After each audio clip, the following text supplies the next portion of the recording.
نحمده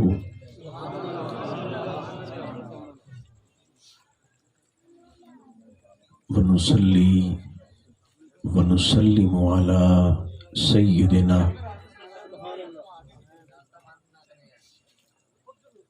حبيبنا وشفينا مولانا وملجأنا ومأوانا محمد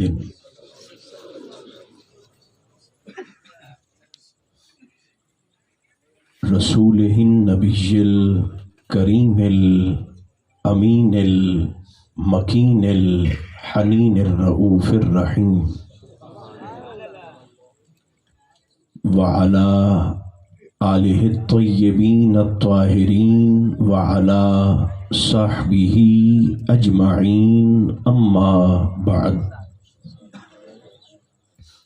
فأعوذ بالله من الشيطان الرجيم بسم الله الرحمن الرحيم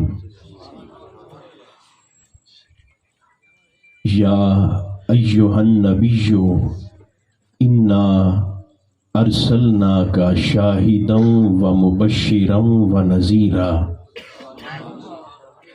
وداعيا إلى الله بإذنه وسراجا منيرا صدق اللہ مولانا العظیم۔ حصول برکت کے لیے خلوص کے ساتھ کم از کم ایک بار درود و سلام کی تلاوت ضرور فرمائیے۔ الصلاۃ والسلام علیک یا رسول اللہ، الصلاۃ والسلام علیک یا حبیب اللہ، الصلاۃ والسلام علیک یا رحمۃ للعالمین وعلی آلک و اصحابک سیدی یا شفیع المذنبین۔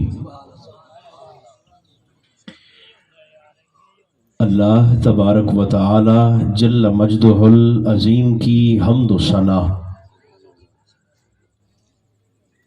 حضور نبی محترم رسول محتشم رحمت عالم صلی اللہ علیہ وآلہ وبارک وسلم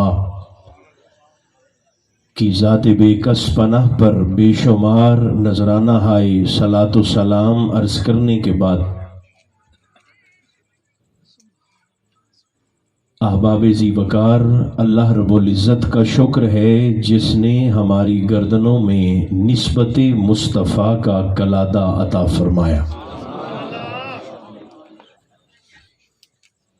آپ تمام احباب بالعموم اور جلسہ ذکر کا اہتمام کرنے والے دوست بالخصوص ہدیہ تبریک کے مستحق ہیں،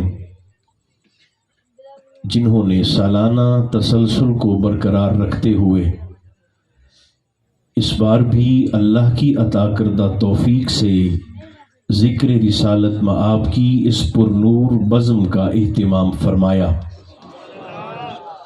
میں دست بدعا ہوں اللہ کریم اہتمام کرنے والے اور دور و نزدیک سے سفر کر کے یہاں تک پہنچنے والے تمام احباب کو اپنے فضل کی وسعت کے مطابق اجر عطا فرمائے۔ اس حاضری کو ہماری خطاؤں کے کفارے کے طور پر اپنی بارگاہ میں قبول فرما کر ہم سب کا خاتمہ اسی کرم اور اسی بھرم کے ساتھ ایمان پر فرمائے۔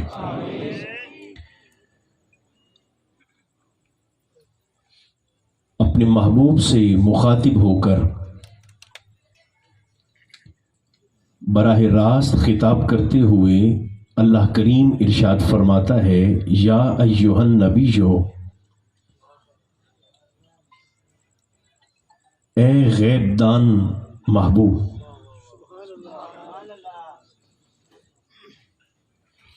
انا ارسلناک شاہدا، بے شک ہم نے آپ کو گواہ بنا کر بھیجا،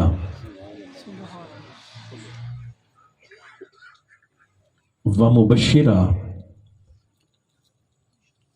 اور جنت کی خوشخبری سنانے والا بنا کر بھیجا، وَنَذِيرًا، اور عذاب جہنم کا ڈر سنانے والا بنا کر بھیجا، وَدَاعِيًا إِلَى اللَّهِ بِإِذْنِهِ، اور اللہ کے اذن سے اللہ کی طرف دعوت دینے والا بنا کر بھیجا، وَسِرَاجًا مُنِيرًا، اور محبوب ہم نے تو آپ کو روشن چراغ بنا کر بھیجا ہے۔ اس آیت کریمہ کے پہلے لفظ پر گفتگو کرنا مقصود ہے، اِنَّا أَرْسَلْنَاكَ، میرے نبی ہم نے آپ کو بھیجا، میں نے نہیں، ہم نے۔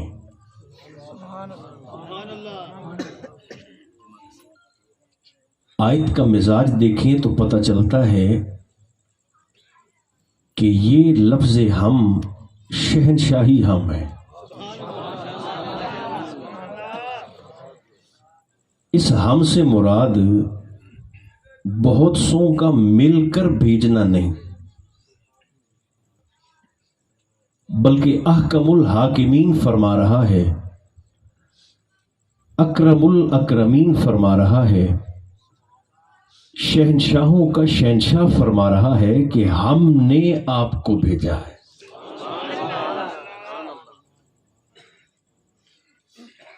ارسلناک،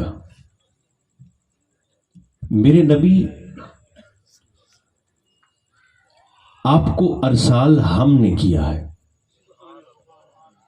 ارسال عربی زبان کا لفظ ہے جس کا اردو میں معنی بنتا ہے بھیجنا۔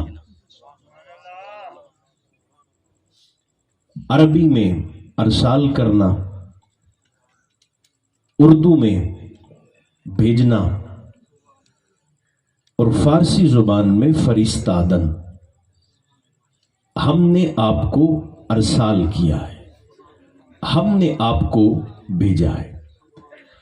یہ عربی زبان کا قاعدہ ہے، جہاں بھی لفظ ارسال آئے گا وہاں فاصلہ مراد ہوگا، دوری مراد ہوگی، اور جدائی مراد ہوگی۔ یہ لفظ ارسال کے اندر خاصہ ہے۔ جہاں بھی لفظ ارسال لکھا، کہا اور پڑھا جائے گا، یہ لفظ فاصلے کو چاہے گا، دوری کو چاہے گا، اور جدائی کو چاہے گا۔ آپ نے دوسرے ملک میں بیٹھے ہوئے اپنے دوست کو خط لکھا، لکھتے وقت وہ خط آپ کے قریب تھا، دوست سے دور تھا، مگر خط کو لکھنے کے بعد آپ نے لپیٹا اور لپیٹ کر اپنے سے دور کر کے لیٹر باکس میں ڈال دیا، خود سے دور کیا، آپ کا اور خط کا فاصلہ قائم ہوا، آپ میں اور خط میں جدائی قائم ہوئی، تو وہ خط باہر کے ملک میں بیٹھے آپ کے دوست کو ارسال ہوا۔ آپ خط لکھ کر اپنے جیب میں ڈال کے پھرتے رہیں تو بولیے دوست تک پہنچ جائے گا؟ ارسال کرنے کے لیے ضروری ہے کہ آپ میں اور مراسلے میں جدائی ہو، آپ میں اور خط میں فاصلہ ہو۔ جہاں بھی لفظ ارسال آئے گا، یہ بات یاد رکھیے، وہاں 3 سوال خود بخود سر اٹھا کے کھڑے ہو جائیں گے۔ جہاں بھی لفظ بھیجنا آئے گا، وہاں کچھ باتیں، 3 سوال خود بخود آپ کے سامنے کھڑے ہو جائیں گے۔ پہلا سوال، کس نے بھیجا؟ کس کو بھیجا اور کس کی طرف بھیجا؟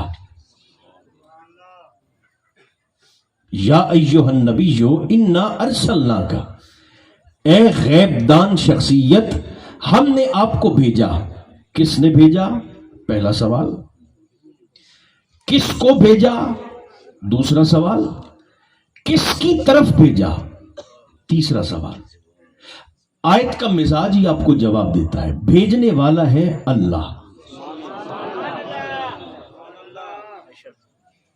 جسے بھیجا جا رہا ہے وہ ہے محمد الرسول اللہ، اور جن کی طرف بھیجا جا رہا ہے وہ ہے مخلوق. یہ میرے ساتھ ذرا آپ زحمت فرما کر بول دیجئے، بھیجنے والا کون ہے؟ اللہ. جو بھیجا جا رہا ہے وہ شخصیت کون ہے؟ ہمارے نبی. اور جن کی طرف بھیجا جا رہا ہے وہ کون ہے؟ مخلوق. بڑے آرام سے ٹھنڈی طبیعت سے مجھے ذرا سوچ کر جواب دیجئے. آنے والا آنے سے پہلے کس کے قریب ہوگا؟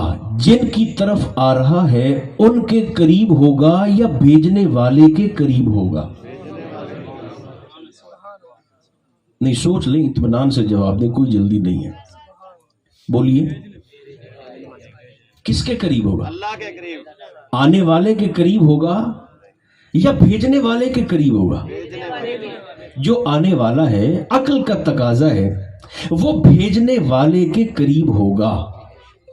بھیجنے والے کی. اور بھیجنے والا کون ہے؟ اللہ. اور اللہ کون ہے؟ دیکھیں نا، آپ ہر سال محفل کو سجاتے ہیں اور اتنی کثیر تعداد میں یہاں پر آپ تشریف فرما بھی ہوتے ہیں، تو آج ذرا بتا ہی دیجئے کہ اللہ کون ہے. ہر کسی کا اپنا اپنا نقطہ نظر ہے اللہ کے متعلق، مگر علم الکلام کے علماء، آپ کے ذوق کی بات کرتا ہوں مگر پہلے میرا ذوق آپ قبول فرمائیے. علم الکلام کے علماء، خواہ ان کا تعلق کسی بھی مکتبہ فکر کے ساتھ ہو، وہ ذات الوہیت کی، وہ اللہ کو سمجھانے کے لیے صرف ایک سطر لکھتے ہیں. وہ کہتے ہیں اللہ نام ہے اس ذات کا جو کمال مطلق کا نقطہ اول و آخر ہے.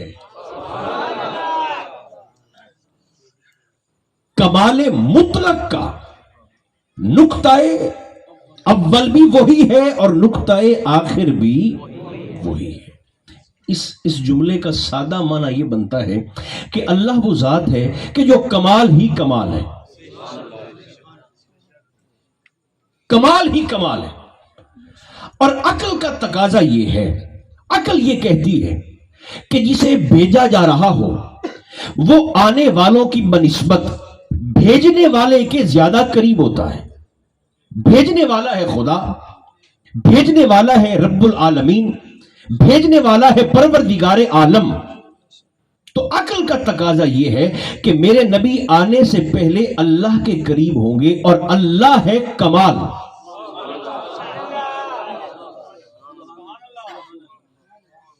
اور جو کمال ہو، اصول یاد رکھیے، نقص کبھی کمال کے قریب نہیں جا سکتا. اگر نقص کمال کے قریب چلا جائے تو کمال کمال نہیں رہتا. آپ میری گزارش پر غور فرما رہے ہیں کہ نہیں فرما رہے؟ ہمارا اللہ ہے کمال ہی کمال، اور مصطفیٰ کریم علیہ السلام مخلوق کی طرف آنے سے پہلے اللہ کے قریب. نقص کبھی، عیب کبھی کمال کے قریب نہیں جا سکتا. اگر کمال کے قریب چلا جائے تو پھر کمال کمال نہیں رہتا. یہ تو اب چھوٹے چھوٹے پمفلٹ چھپنا شروع ہو گئے، کتابچے چھپنا شروع ہو گئے کہ صاحب دیکھو، نبی جان بوجھ کر تو غلطی نہیں کرتا، ہاں کبھی کبھی بھول کر غلطی ہو جائے تو ایسا ممکن ہو سکتا ہے. میں نے کہا یہ جسے آپ بھولنا کہہ رہے ہیں یہی تو سب سے بڑا نقص ہے. میرے نوجوان بھائیوں یاد رکھیے گا، میں آپ کو ممبر شریف پر بڑے ٹھنڈے دل سے کہنے لگا ہوں، لوگوں نے عظمت مصطفیٰ کو سمجھا ہی نہیں ہے۔ اگر لوگوں کی ذہنیت عظمت رسالت میں آپ کو رتی برابر بھی سمجھ جاتی تو کسی پاگل کو دعوی نبوت کرنے کی جرت نہ ہوتی، کسی گھٹیا اور پست شخصیت کو رسالت کا اعلان کرنے کی ہمت نہ ہوتی۔ یہ فتنہ زمانہ مصطفیٰ سے شروع ہو گیا تھا، لوگوں نے اعلان نبوت کرنا شروع کر دیا۔ اور میری یہ گزارش یاد رکھیے گا، جو شخص بھی شریعت اسلامیہ کی حدود کو چھونے کی کوشش کرتا ہے اور عظمت مصطفیٰ کی چادر کو ہاتھ ڈالنے کی کوشش کرتا ہے، یاد رکھیے قدرت کی طرف سے اسے پہلی سزا یہ ملتی ہے، اللہ اس کی عقل کو سلب کر لیتا ہے، اس کا شعور سلب کیا جاتا ہے، اس کی مت ماری جاتی ہے۔ جو حضور کی عظمت والی چادر کو ہاتھ ڈالنے کی کوشش کرتا ہے، مسلمہ کذاب کو دیکھیے، آپ اس کی عقل کا ذرا اندازہ فرمائیے۔ مسلمہ کذاب جس نے سرکار کے زمانہ پاک میں نبوت کا دعویٰ کیا تھا، بات تھوڑی سی لطیف ہے، سرکار کے ایک صحابی مسلمہ کے پاس آئے اور کہنے لگے کہ میں نے سنا ہے تو نے رسالت کا دعویٰ کر دیا ہے۔ اس نے کہا جی میں بھی نبی ہوں۔ تو وہ صحابی کہنے لگے میں نے ان آنکھوں سے دیکھا کہ اللہ جس شخصیت کو منصب نبوت عطا فرماتا ہے اسے کوئی نہ کوئی معجزہ بھی دیتا ہے۔ مسلمہ کہتا ہے آپ کیا کہنا چاہتے ہیں؟ صحابی رسول نے کہا میں نے ان آنکھوں سے دیکھا جس نبی کا میں نے کلمہ پڑھا ہے، میرے نبی نے دور کھڑے ہوئے درخت کو انگلی کا اشارہ کیا، وہ جڑیں گھسیٹتا ہوا میرے نبی کی بارگاہ میں حاضر ہو گیا۔ اگر تو نبی ہے، اگر منصب نبوت تیرے سر پہ سجایا گیا ہے اور بقول تیرے پاس معجزے کی طاقت اور قوت بھی ہے، تو صحابی کہنے لگے وہ جو سامنے درخت ہے ذرا اسے بلاؤ، میرے نبی نے تو بلا کے دکھا دیا تھا، اب تو بھی اگر پیغمبر ہے تو سامنے موجود درخت کو بلا کے دکھا۔ مسلمان نے کہا یہ کون سی بڑی بات ہے؟ صحابی نے کہا ٹھیک ہے بلاؤ۔ اس نے ایسے اشارہ کیا، درخت نہ آنا تھا نہ آیا۔ مسلمان نے دوسری بار بلایا، نہیں آیا۔ مسلمان نے تیسری بار آواز دے کر درخت کو بلایا، وہ نہیں آیا۔ 1000 بار بھی بلاتا تو وہ نہ آتا۔ جب 3 بار اس نے آواز دی اور درخت قریب نہ آیا تو مسلمہ چوتھی بار خود چل کے درخت کے قریب چلا گیا اور صحابی رسول سے کہنے لگا ہم جو نبی ہوتے ہیں بڑی عاجز طبیعت کے مالک ہوتے ہیں، وہ اگر نہیں آ رہا تو کیا ہوا میں خود چل کے اس کے پاس آ گیا ہوں۔ حضور کی عظمت والی چادر کو ہاتھ ڈالنے والے کی پہلی سزا یہ ہے اس کی مت ماری جاتی ہے۔ یہ جھوٹی نبوت کا فتنہ، کچھ فتنے 2 ہفتے چلے، کچھ 2 مہینے چلے، کچھ چند سال کے لیے چلے، مگر میں بڑی تکلیف سے کہہ رہا ہوں یہ فتنہ قادیانیت اور فتنہ مرزائیت یہ 2 صدیوں پر محیط فتنہ ہے، پچھلی صدی کا اور اس صدی کا۔ آج بھی اس خبیث کا نام لینے والے اس کی نبوت کا ذکر کرتے ہوئے نظر آتے ہیں، اور فہم کا، عقل کا آپ اندازہ صرف اس بات سے لگائیے۔ ایک چھوٹی سی مثال میں آپ کو دیتا ہوں جس سے آپ کو غلام احمد قادیانی کی عقل کا اور فہم کا اندازہ ہو جائے گا۔ اب اس کا ذرا بھونڈا انداز دیکھیے گا دلیل اخذ کرنے کا۔ قرآن مقدس کی یہ آیت وَمُبَشِّرًا بِرَسُولٍ يَأْتِي مِن بَعْدِهِ اسْمُهُ احمد، اللہ کے رسول حضرت عیسیٰ علیہ السلام حواریوں کے اجتماع کے سامنے اعلان کر رہے ہیں لوگوں میرے بعد ایک رسول تشریف لانے والے ہیں جن کا نام احمد ہوگا۔ یہ آیت غلام احمد قادیانی وہ اپنے حواریوں کو پڑھ کے تلاوت کر کے سناتا ہے اور کہتا ہے دیکھو اس آیت میں لفظ استعمال ہوا ہے احمد، اور میرا نام بھی ہے غلام احمد، تو لفظ غلام کو ہٹا دیں تو پیچھے بچتا ہے احمد، تو اس احمد سے مراد میں ہوں جس کے آنے کی بشارت حضرت عیسیٰ دے رہے تھے۔ اب جب اس نے ایسی بونڈی دلیل دی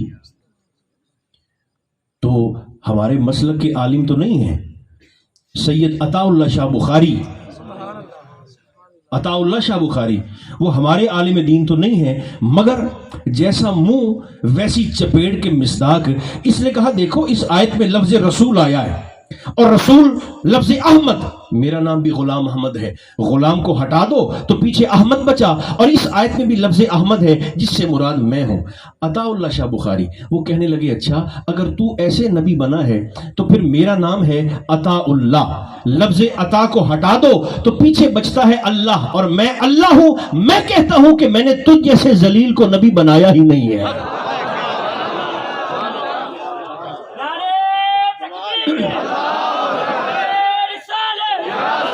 جیسا منہ ویسی چپیڑ، عقل سلب کر لیتا ہے اللہ۔ اپنے نبی کی عظمت پر مجھے کوئی شک نہیں، آپ کے خلوص پر، اپنے آرام کو چھوڑ کر، اپنے کاموں کو چھوڑ کر سرکار کے ذکر کی مجلس میں آپ خاک نشین ہو گئے، زمین پر آ کر بیٹھ گئے، ہم سب کے سروں کا تاج ہیں آپ، عظمت رسول کا پہرا دینے والے ہیں آپ، نبی کی حمیت اور مصطفیٰ کی غیرت کی بات کرنے والے ہیں آپ، لیکن نبی تو سونا ہوتا ہے، بولی ہوتا ہے کہ نہیں ہوتا؟ تو آپ اس خبیث کی تصویر دیکھ لیں، آپ کو بلوچستان کے گدھے یاد آ جائیں گے، اتنا بدصورت، اور نبی کا فعل تو قابل اتباع ہوتا ہے۔ یہ غسل خانے میں مرا، پیشاب کا میں مرا، تو اس کے ماننے والوں سے کہتا ہوں کہ پھر تم بھی خواہش کرو کہ ہماری موت بھی اسی طرح ہو، تم تو نہیں کرو گے تو پھر ہم دعا کر دیتے۔ اللہ عقل کو سلب کر لیتا ہے کس شخص کی جو نبی کی عظمت کی طرف میلی آنکھ اٹھا کر دیکھنے کی جرت اور کوشش بھی کرتا ہے۔ اس کی وجہ کیا ہے؟ وجہ یہ ہے کہ حضور کی عظمت کے چوکیدار ہم تو اپنی بساط کے مطابق ہیں، مگر دراصل عظمت مصطفیٰ کا پہرا ہمارا اللہ خود دے رہا ہے، وہ خود عاصم ہے عظمت رسول کا۔ آپ کی دلچسپی کو دیکھتے ہوئے میرا دل چاہتا ہے کہ میں آپ کو ایک بات اور بھی سناؤں، اسی غلام احمد کی، اس کی قابل عبرت زندگی سے، اس کی عقل دیکھیے۔ جب اس نے دعویٰ کر دیا تو یہ ہمارے کوئی نوجوانوں جیسا ہی ہوگا، کوئی جذباتی، تو ہاتھ میں ڈنڈا پکڑ کر نا لٹ اٹھا کر تو وہ غلام احمد قادیانی کے دروازے پر آ پہنچا، اور اس نے لاٹھی ہماری دروازے پر، اور للکار کے کہتا ہے کہ تو باہر نکل، بڑا آیا رسالت کا دعویٰ کرنے والا، ذرا باہر نکلو۔ اس کا افراتفری شور شرابہ سن کر محلے کے لوگ جمع ہو گئے دروازے پر۔ غلام احمد قادیانی اندر دبک کے بیٹھا ہے اپنے گھر میں، باہر وہ نوجوان وہ متار لے کر، ڈنڈا لے کر، لٹھ لے کر اس کے دروازے پر کھڑا ہے۔ لوگوں کا رش ہو گیا۔ اس کی بیوی کہتی ہے کہ آپ باہر جائیے، وہ ایک لڑکا ہے نوجوان، اس نے افراتفری کر کے پورے شہر کو، پورے محلے کو اکٹھا کر دیا ہے، آپ باہر جائیے اور جا کر اسے گفتگو کیجیے۔ یہ کہنے لگا کہ میں باہر نہیں جاؤں گا۔ بیوی نے کہا کیوں نہیں جائیں گے؟ اس نے کہا مجھے وحی آ رہی ہے۔ کیا ہو رہا ہے؟ مجھے نا وحی آ رہی ہے۔ اس کے ذرا کفریات آپ دیکھیے اور اس کی عقل کا آپ اندازہ فرمائیے۔ بیوی نے کہا اچھا کیا وحی آ رہی ہے؟ یہ کہنے لگا ابھی ٹیچی ٹیچی فرشتہ وہ نا مجھ پر وحی لے کے آیا ہے۔ الفاظ کیا ہیں؟ کہنے لگا الفاظ یہ ہیں یا ایھا النبیو آج اندر ہی رہی ہو۔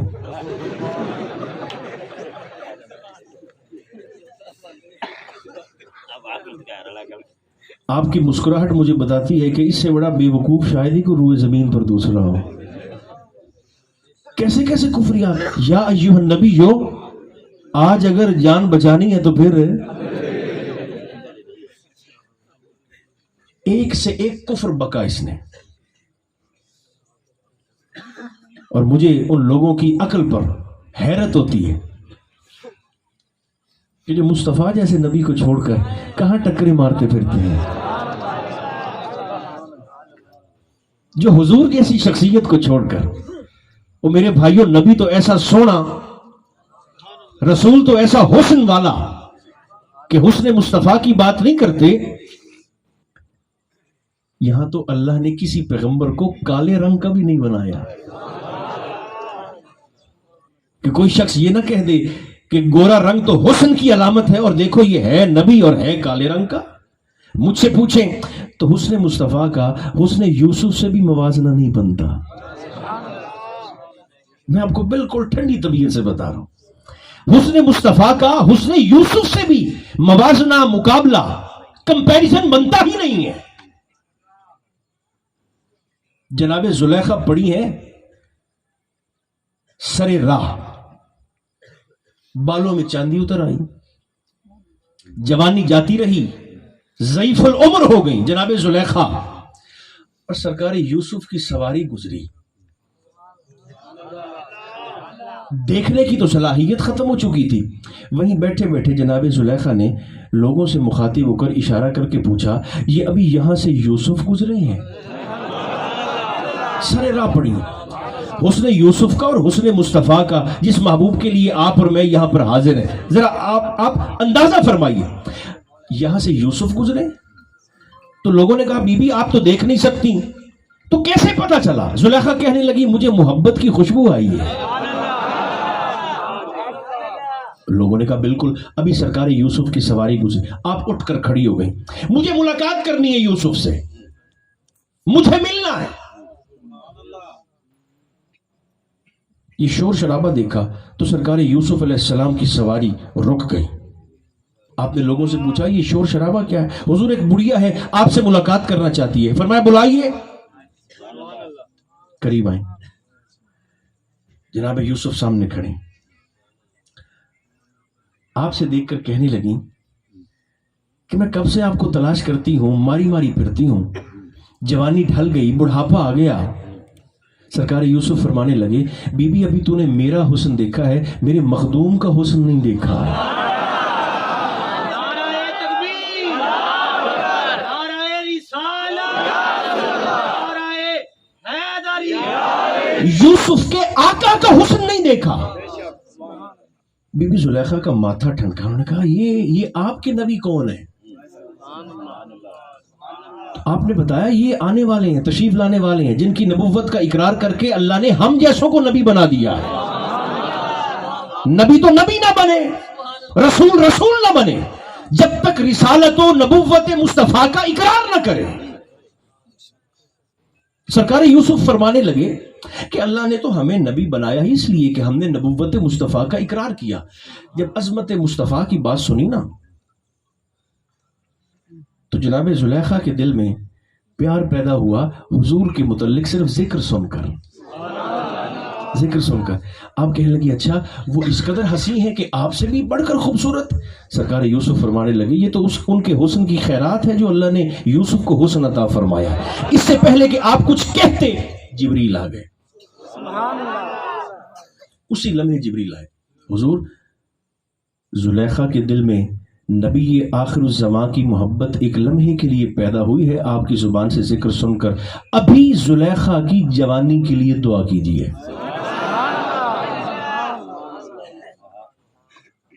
آپ نے دعا کی تو زلیخا کا شباب پلٹ آیا۔ اب فرق پتہ کیا ہے؟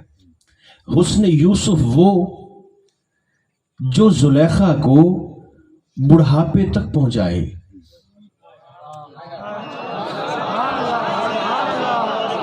میں جملہ بدل دیتا ہوں، حسن یوسف وہ جس کی جدائی زلیخا کو بڑھاپے تک پہنچائے، اور حسن مصطفیٰ وہ کہ ایک لمحے کی محبت پیدا ہو جائے تو اللہ ڈوبے ہوئے آفتاب کی مانند زلیخا کو شباب واپس لوٹائے۔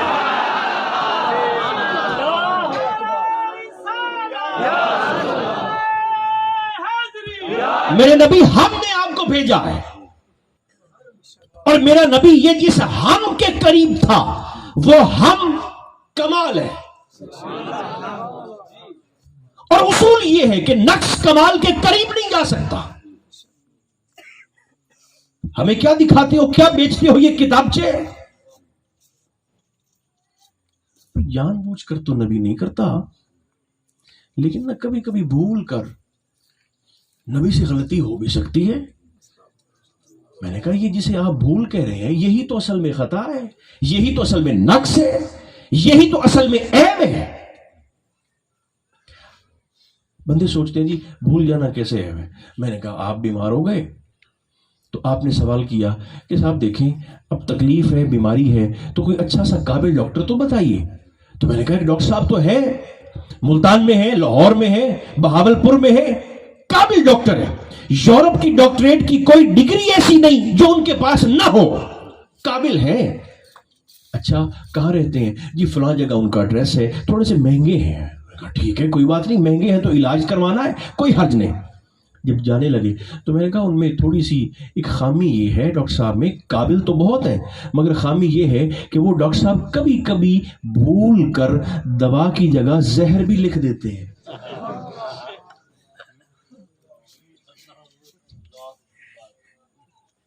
آپ غور فرما رہے ہیں کہ نہیں فرما رہے؟ ڈاکٹر تو قابل ہے مگر جان بوجھ کر نہیں کرتے. لیکن کبھی کبھی ایسا ہوتا ہے کہ بھول کر دوا کی جگہ زہر لکھ دیتے ہیں نسخے میں. ان کے اٹھتے ہوئے قدم رک گئے. بھی کیا ہوا؟ تو کہنے لگے میں تو نہیں جاؤں گا. میں نے کبھی کیوں نہیں جائیں گے؟ تو کہنے لگے اگر اس کبھی کبھی میں آج میں بھی آ گیا تو میں تو رگڑا جاؤں گا. آپ نے کسی دوست سے مشورہ کیا کہ یار میں ایک تکلیف میں, ایک مقدمہ ہے, کیس میں پھنس گیا ہوں. یہاں وکیل صاحب بھی بیٹھے ہوں گے. ایک مقدمہ آ گیا ہے, میں کیس میں پھنس گیا ہوں, ہے کوئی قابل وکیل؟ میں نے کہا بڑے شاندار وکیل ہیں, بڑے زبردست وکیل ہیں, بیرسٹر ہیں, بار ایٹ لا ہیں, مہنگے ہیں. انہوں نے کہا مہنگے سستے کی بات نہیں ہے, قابل تو ہے نا. میں نے کہا قابل بڑے ہیں, آپ کو کیس سے نکال لیں گے, چھڑوا لیں گے. جب جانے لگے تو میں نے کہا بس ان میں ایک خامی ہے, جان بوجھ کر تو نہیں کرتے لیکن کبھی کبھی ایسا ہوتا ہے کہ جج صاحب کے سامنے بھول کر فریق مخالف کا ساتھ دینے لگتے ہیں. بھول کر. میں نے کہا مجھے تو نہیں چاہیے ایسا وکیل. آپ میری باتوں پر توجہ فرما رہے ہیں؟ آپ نے کہا ڈرائیور چاہیے. میں نے کہا مل جائے گا, 40-50 سال کا اس کا تجربہ ہے. لیکن جان بوجھ کر تو نہیں کرتا. لیکن کبھی کبھی ایسا ہوتا ہے کہ وہ بھول کر نا بریک دبانے کی بجائے ایکسیلیٹر دبا دیتا ہے. تو آپ کہیں گے جی ایسا ہمیں تو نہیں چاہیے ایسا ڈرائیور. ادھر دیکھیے گا ممبر کی طرف. آپ ایسا ڈاکٹر نہیں رکھتے جو کبھی کبھی بھول جائے. آپ ایسا وکیل نہیں رکھتے جو کبھی کبھی بھول جائے. آپ ایسا ڈرائیور نہیں رکھتے جو کبھی کبھی بھول جائے. قدرت کو بے حکمت سمجھ رکھا ہے, وہ کائنات کی ہدایت کے لیے کسی ایسے کو بھیجے گا جو کبھی کبھی بھول بھی جاتا ہو.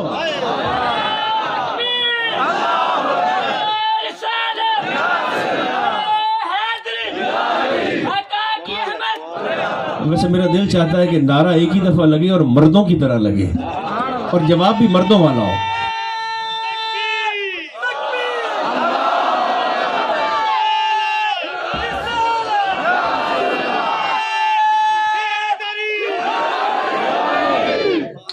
بھائی بڑے بڑے دلائل تو آپ علماء سے سنیں گے, میں بس بات کو سمیٹنے کی طرف آتا ہوں. بڑی بڑی دلیلیں تو آپ کو علماء دیں گے, میں تو آپ سے سادہ سی بات کرتا ہوں. کبھی آپ نے سنا ہے کہ کسی شخص نے کسی عیب والی شے کی قسم کھائی ہو؟ کوئی 4 بندے کو بولیں یا کو ہاں کرو یا نہ کرو, کچھ کرو صحیح. آپ نے کبھی سنا ہے کسی شخص نے قسم کھائی ہو کہ مجھے قسم ہے تیرے ٹوٹے ہوئے ہاتھ کی جی, یا مجھے قسم ہے تیری نکلی ہوئی آنکھ کی, یا مجھے قسم ہے تیرے پھٹے ہوئے سر کی؟ کبھی قسم کھائی نہیں کھائی نا. ادھر دیکھنا, یہ میں اور آپ عیب والی شے کی قسم نہیں کھاتے تو غلام رسول میاں جب ہم جیسے عیب والی شے کی قسم نہیں کھاتے، اللہ اپنے نبی سے مخاطب ہو کر فرماتا ہے میرے حبیب لعمرو کا مجھے آپ کے 63 سالہ زندگی کے لمحے لمحے کی قسم ہے، آپ کے بچپن کی قسم نہیں، آپ کی جوانی کی قسم نہ، آپ کی ادھیڑ عمری کی بڑھاپے کی قسم نہیں، لعمرو کا حبیب مجھے آپ کی 63 سالہ زندگی کے گزارے ہوئے ایک ایک سیکنڈ کی قسم ہے۔ میرے اللہ کا تو قسم کھانے کا انداز ایسا، لا اقسم بہذا البلد وانت حل بہذا البلد۔ مجھ سے پوچھیں تو اس آیت کا صرف ترجمہ ہی سن لے تو میرا ذوق تو ترجمے پر ہی پورا ہو جاتا ہے۔ اللہ فرماتا ہے میرے نبی میں شہر مکہ کی قسم اس وقت کھاؤں گا وَأَنْتَ حِلٌّ بِهَذَا الْبَلَدِ جب آپ کے قدم مجھے اس شہر میں چلتے ہوئے نظر آئیں گے۔ بے نیاز ہو کر قدموں کی قسمیں کھا رہا ہے، ورنہ دیکھیں نا عام عقل انسانی سوچتی ہے کہ بھلا پیر بھی اس قابل ہیں کہ جن کی قسم کھائی جائے۔ لوگ سر کی قسم کھاتے ہیں، پیر کی قسم کون کھاتا ہے؟ آپ توجہ فرما رہے ہیں نا میری باتوں پر؟ دیکھیں نا ایک شخص آئے اور وہ ایسے ہاتھ کو اٹھا کر کہے السلام علیکم، اور سامنے والا اپنے پیر کو ہلا کر ایسے کہہ دے وعلیکم السلام۔ سلام ہاتھ سے کیا ہے اور وہ ایسے پیر کو ہلا کر کہہ دے وعلیکم السلام، وہ کہے گا بڑا بدتمیز ہے، میں ہاتھ سے سلام کرتا ہوں یہ ٹانگ سے جواب دیتا ہے۔ تو میں نے کہا بھی آپ کو غصہ کس چیز کا ہے؟ جس بدن میں ہاتھ ہے اسی بدن میں ٹانگ ہے، جس شہر میں ہاتھ رہتا ہے اسی شہر میں پاؤں بھی رہتا ہے، جس روٹی پر ہاتھ پلا ہے اسی روٹی پر یہ بیچارہ پیر اور ٹانگ بھی پلی ہے۔ تو آپ کو پیر پہ غصہ کس بات کا آ گیا؟ بلکہ میں تو کہتا ہوں یہ پیر ویسے ہی قابل رحم ہے، یہ پاؤں ہمارے یہ ٹانگیں یہ تو ویسے ہی قابل رحم ہے، پورے جثے کا وزن اٹھا کے ہمیں پھرتے ہیں سارا دن ساری رات۔ آپ کو اس وزن اٹھانے والے بیچارے پر تکلیف کس بات کی؟ نہیں، میری تسلی نہیں ہوئی۔ ادھر دیکھیں، آپ یہ سر والی اتار کر، ادھر دیکھیں یہ سر والی اتار کر آپ کسی کے پیروں میں رکھ دیں، وہ پچھلے بھی معاف کر دیتا ہے، اور پیر والا اتار کر کسی کے سر پہ رکھ دیں تو میرے خیال طبیعت صاف کر دے گا۔ بولے ایسا ہی ہے جی؟ سر والا اتار کے پیر پہ رکھیں تو پچھلے بھی چھوٹ گئے، اور پیر والا اتار کے کسی کے سر پہ رکھ دیں تو گڑبڑ مار ڈالے گا۔ پیر قابل قسم نہیں ہوتے۔ ہم نے اتنے بڑے اجتماع میں یہاں بیٹھ کر عرض کیا مولا پیر تو قابل قسم ہوتے نہیں ہیں، تو نے اپنی مقدس کتاب میں اپنے محبوب کے مقدس قدمین کی قسم کھا لی۔ حبیب میں شہر مکہ کی قسم تب کھاؤں گا جب آپ کے مقدس قدم اس شہر میں چلتے ہوئے نظر آئیں گے۔ مولا کیوں کھائی؟ فرمایا اس لیے تاکہ تمہیں تمہاری اوقات کا پتہ بھی چل جائے، میرے محمد کی ذات کا پتہ بھی چل جائے۔ مولا وہ کیسے؟ فرمایا تاکہ تمہیں تسلی ہو جائے کہ تمہارے پاؤں اور ہیں، میرے مصطفیٰ کے قدم اور۔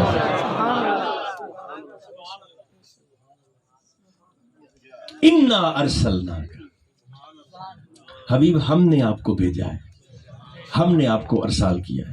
ایک گزارش آخری، اور پھر انشاءاللہ ممبر سے میں اجازت لے لوں گا۔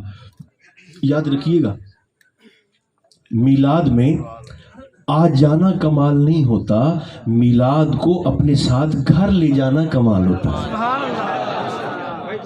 اگر یہاں آ کر گفتگو اور کلام سن کر اگر میرے رویے میں تبدیلی نہیں آئی، اگر میرے مزاج میں تبدیلی نہیں آئی، اگر لوگوں کے ساتھ میرے انداز گفتگو میں بدلاؤ اور بہتری نہیں آئی، تو آپ یقین جانیے میں نے مقصد میلاد مصطفیٰ کو سمجھا ہی نہیں ہے۔ ایک شخص بھاگتا بھاگتا حضور کی بارگاہ میں حاضر ہوا اور سرکار سے کہنے لگا حضور مجھے پتا کیسے چلے گا میں اچھا ہوں یا برا ہوں؟ مجھے پتا کیسے چلے گا کہ میں اچھا یا برا؟ میرے کریم آقا نے یہ نہیں فرمایا کہ اگر تو صاحب دستار ہے، صاحب ریش ہے، سفید کپڑے ہیں تو ٹھیک ہے، ورنہ گڑبڑ نہیں۔ سرکار کا پیمانہ دیکھیے۔ اس شخص نے حضور سے سوال کیا، آقا مجھے پتہ کیسے چلے، مجھے تسلی کیسے ہو کہ میں اچھا ہوں یا برا ہوں؟ تو میرے کریم نے فرمایا تو اپنے پڑوسی سے پوچھ لے، ہمسائے سے پوچھ لے۔ تیرا پڑوسی تجھے اچھا کہہ دے تو اچھا ہے، اگر تیرا پڑوسی تجھے برا کہہ دے تو فرمایا پھر اپنے حلیے سے دھوکہ نہ کھانا، پھر تو واقعی برا ہے۔ یہ میرے نبی کا عطا کردہ پیمانہ ہے، یہ میرے دین کا مزاج ہے، یہ میرے اسلام کی طبیعت اور تربیت ہے۔ اور سنی ہم تو خیر ویسے ہی جماعت صوفیہ سے ہیں، اگر جاتے جاتے آپ میری بات یاد رکھیں تو میں آپ کو کہنے لگا ہوں، سنی ہر گناہ کر سکتا ہے، بے ادبی نہیں کر سکتا، ہر جرم کر سکتا ہے، بد زبان نہیں ہو سکتا، بد کلام نہیں ہو سکتا۔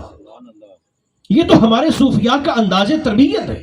صوفی ڈنڈا نہیں مارتے، صوفی تھپڑ نہیں مارتے، مکہ نہیں مارتے، سختی نہیں کرتے، حکمت کے ساتھ بات ایسی سمجھاتے ہیں کہ پھر موت کی ہچکی تک وہ بات دل سے کھرچی نہیں جا سکتی۔ خواجہ محمد یار فریدی، بات میرے ذہن میں آ گئی بس آخری، خواجہ محمد یار فریدی آپ ایک مرتبہ نا صحرائی دیہاتی علاقے تھے تو آپ بیٹھ کر خطاب فرما رہے تھے۔ صوفیاء کا انداز تربیت دیکھیے، لوگ ایسے ہی وہ حاضر تھے آپ کی مجلس میں، دو کتے کہیں سے لڑتے لڑتے آ گئے، مجلس میں داخل ہوئے تو بشری تقاضے ہیں، لوگ تتر بتر ہوئے، اٹھ کے بھاگنے لگے، کتے تھے لڑتے لڑتے چلے گئے، لوگ پھر سے بیٹھ گئے تو خواجہ صاحب نے اپنا خطاب پھر سے شروع کیا۔ آپ فرمانے لگے، لوگوں جانتے ہو یہ لڑتے ہوئے کتے بھی تمہیں نصیحت کرنے آئے تھے۔ لوگوں نے سر پکڑ لیے، حضور یہ لڑتے ہوئے کتے ہمیں کیا نصیحت کرنے آئے تھے؟ تو خواجہ صاحب کا انداز تربیت دیکھیے، آپ نے فرمایا یہ دو لڑتے ہوئے کتے تمہیں یہ بتانے آئے تھے کہ لڑنا ساڈا کام ہے، لڑنا تہاڈا نہیں، لڑنا ساڈا کام۔ تو بندہ میلاد کے اندر بھی بیٹھا ہو اور بد زبان بھی ہو، مزہ نہیں آتا۔ بندہ سرکار کے میلاد کے اندر بھی بیٹھا ہو اور پھر بدمعاش بھی ہو، بد کردار بھی ہو، تنہائی اس کی پاکیزہ بھی نہ ہو، یہاں تو ہم سب بلے بلے جاتی ہے، اشتہار بھی لگ جاتے ہیں، واہ واہ بھی ہو جاتی ہے، نعرے بھی لگ جاتے ہیں۔ اصل میں سرکار کے غلام کا معیار یہ ہے کہ اس کی تنہائی پاک ہو، اس قدر احساس ہو کہ میری تنہائی پاکیزہ ہو، طیب و طاہر ہو۔ نوجوانوں سے کہتا ہوں اپنی جوانی کی حفاظت کریں، یہ فتنے کا دور ہے، عزت بچانا اتنا مشکل، شاید یہ وہی دور ہے، بلکہ یقیناً یہ وہی دور ہے جس کے متعلق میرے آقا نے فرمایا تھا کہ لوگوں کو عزت بچانا اتنا مشکل ہو جائے گا جیسے ہتھیلی پر انگارہ رکھنا۔ عزت والے عزت بچاتے پھرتے ہیں۔ نوجوانوں سے کہتا ہوں اپنی جوانی کو پاک رکھیں، اپنے موبائلوں کو پاک رکھیں۔ جو سب سے بڑا فتنہ ہے اس دور کا، سب سے بڑا فتنہ وہ یہ موبائل ہے، وہ یہ انٹرنیٹ ہے۔ آپ اسے بہتر انداز سے استعمال کریں تو یہ بچا بھی سکتا ہے، آپ اسے گڑبڑ کریں تو یہ تباہ بھی کر سکتا ہے، برباد بھی کر سکتا ہے۔ تو اپنی جوانی کو اس گھن سے محفوظ رکھیں، اس گن سے محفوظ رکھیں۔ جتنی سانسیں پیچھے باقی ہیں میں بھی کوشش کروں، آپ بھی ہمت فرمائیں، کثرت کے ساتھ سرکار کی ذات پاک پر درود بھی پڑھا جائے اور سلام بھی پڑھا جائے۔ اس سے بڑی مقبول عبادت شریعت مصطفیٰ میں دوسری کوئی نہیں۔ اس دعا پر میرا دل چاہتا ہے سارے آمین ضرور کہہ دیں، 40 میں سے ایک قبول ہو جاتی ہے۔ خدا کرے اللہ ہمارے پاکستان کی خیر فرما دے، عالم اسلام کی خیر فرما دے، امت مصطفیٰ کی خیر فرما دے، اہل و سنت کی خیر فرمائے، عالم انسانیت کی خیر فرمائے۔ اور جو ہمارے بھائی سیلاب زدگان ہیں، جتنے لوگ بھی ان کی معاونت کر رہے ہیں، اللہ توفیقات میں مزید برکتیں عطا فرمائے۔ یہ جس قدر خوبصورت سرکار کے ذکر کی بزم کو سجایا جاتا ہے، اللہ ان کی توفیقات خیر میں بھی مزید وسعتیں عطا فرمائے۔ جتنے پریشان حال جو طبیعت اور مزاج میں لے کر خواہشات بیٹھے ہیں، اللہ سرکار کے ذکر کی برکت سے ساری کی ساری قبول فرما لے۔ اب تو ویسے ہی 12 بجنے والے ہیں، زلف شب کمر تک پہنچ چکی ہے اور نسیم سحر کے چلنے کا وقت بھی ہو چکا ہے، قبولیت کی گھڑیاں بھی ہیں۔ اللہ ہماری دعاؤں کو مستجاب فرمائے۔ صلی اللہ تعالی علی خیر خلقہ محمد و آلہ و اصحابہ اجمعین۔